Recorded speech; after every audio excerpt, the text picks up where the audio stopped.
Bonjour, aujourd'hui je vais vous montrer un tour très simple et très visuel, mais surtout, je vais vous parler de techniques ultra secrètes et très spectaculaires. L'autre jour, je bricolais et je me suis tordu le dos. Alors, sur les conseils d'une amie, je suis allé voir un rebouteux magnétiseur qui habite dans un village pas très loin de chez moi. À peine je suis arrivé chez ce gars, dès qu'il a mis la main sur moi, il m'a dit: «Oh, toi mon gars, toi aussi t'as le don, toi aussi t'es magnétiseur.» Alors ça, j'en revenais pas, mais en fait, il m'a pris à part et il a commencé à m'apprendre des techniques, à utiliser le don, comme il disait. Alors, il a commencé par m'apprendre à magnétiser des objets. Il m'a dit: on magnétise les objets avant de magnétiser les gens. Alors, je suis un débutant, je magnétise les objets. Vous allez voir, ça marche avec n'importe quel petit objet. Prenez une carte, ça va marcher avec n'importe quelle carte. Voilà. Par exemple, voilà, le set de carreaux marche très bien. Je le pose ici pour le moment. Alors, ce que j'ai cru comprendre, parce que lui, évidemment, me parle de sa grand-mère sorcière, de choses médiévales, pardon, le papier, je ne le range pas. En fait, ça marche plutôt avec le magnétisme terrestre, si j'ai bien compris. Je peux utiliser mes mains pour canaliser les lignes du magnétisme terrestre. Vous voyez là, le nord est ici, le sud est vers moi. Donc j'ai orienté la carte nord-sud et je peux ramasser les lignes magnétiques et les faire rentrer dans la carte. Je les force à rentrer dans la carte. Ça, il faut avoir le don pour pouvoir faire ça. Si vous n'avez pas le don, vous n'y arriverez pas. Mais moi, j'ai le don et vous allez voir, là, je fais rentrer les lignes magnétiques. Alors, ce qui est très important quand on fait ça, voilà, on va laisser se stabiliser un petit peu le champ magnétique qu'on a créé dans l'objet. Ce qui est important, c'est d'agir avec force, bien sûr, parce qu'il faut absolument faire rentrer le champ magnétique dans l'objet.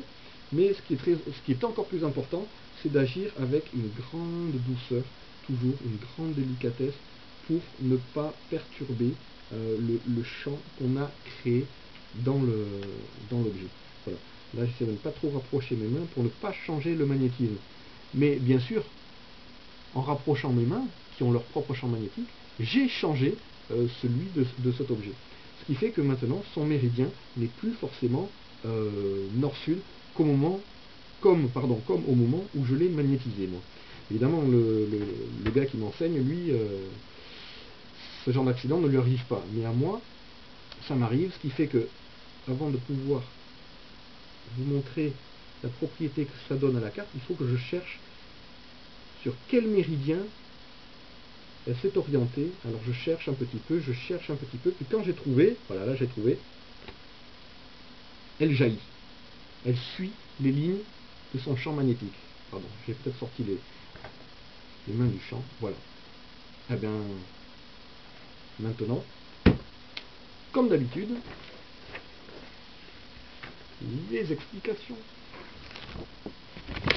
Voilà, alors comme d'habitude, le moment où je vous donne des explications qui vont vous permettre de réaliser ce tour exactement comme je l'ai fait.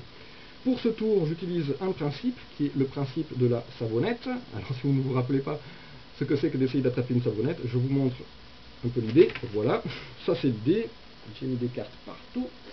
Et pour réaliser cet effet proprement et avec une seule carte, j'utilise deux techniques presque ancestrales dans le milieu de la magie, qui sont la technique de la paraffine et la technique dite du léger décalage. Alors la paraffine, ça va nous servir à rendre les cartes plus épaisses, plus rigides et plus glissantes.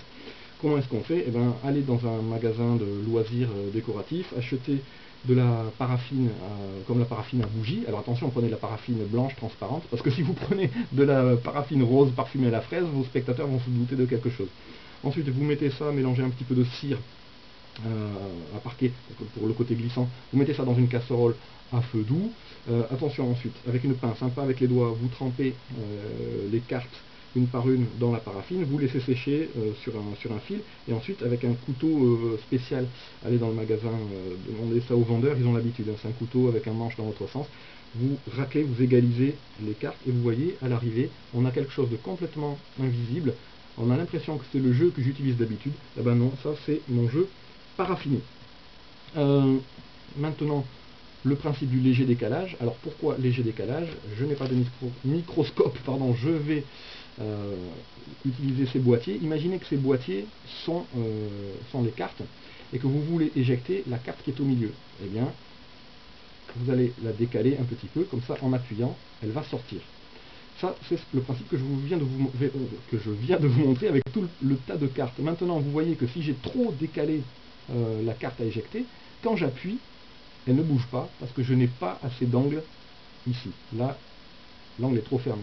Par contre, si je fais un décalage plus léger, au moment où j'appuie, je vais avoir plus d'angle et la carte va mieux sortir. Démonstration, voilà, vous voyez, elle sort beaucoup mieux. Donc, léger décalage, idéalement, le décalage, c'est l'épaisseur d'une carte. Voilà. Voilà d'où on sort le nom de léger décalage. Alors ça, c'est très important. Et c'est une technique qui est très puissante et très utilisée en magie. Alors je vous ai dit que j'allais vous révéler des choses ultra secrètes. Eh bien, du vocabulaire, par exemple. Les magiciens ont leur jargon et leurs abréviations. Au lieu de parler de léger décalage, au lieu de dire le léger décalage, ils vont dire le LD. Voilà. On ne parle pas d'un léger décalage, mais d'un LD. Et en fait, pour embrouiller un peu plus ceux qui ne sont pas magiciens, ils ont pris l'habitude de changer le genre des noms. Au lieu de dire le, ils vont dire là, au lieu de dire là, ils vont dire le. Donc, pour ne pas dire le léger décalage, le LD, ils vont dire la LD. Voilà. Maintenant, si vous allez sur des forums de magie ou si vous tombez sur des articles, vous saurez la LD.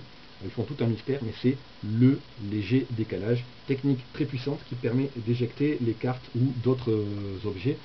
Par exemple, avec des billes, vous pouvez avoir un léger décalage et éjecter des billes aussi.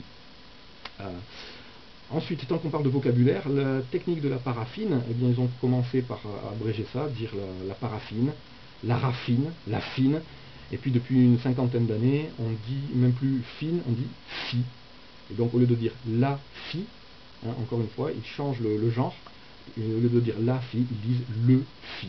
Donc si vous voyez, pareil, le fi, c'est la paraffine technique qui permet d'éjecter des choses. Alors, sur un paquet de cartes, et par rapport au tour que je vous ai montré, comment est-ce qu'on fait exactement? Première chose, il faut que l'arrière du paquet de cartes soit parfaitement égalisé.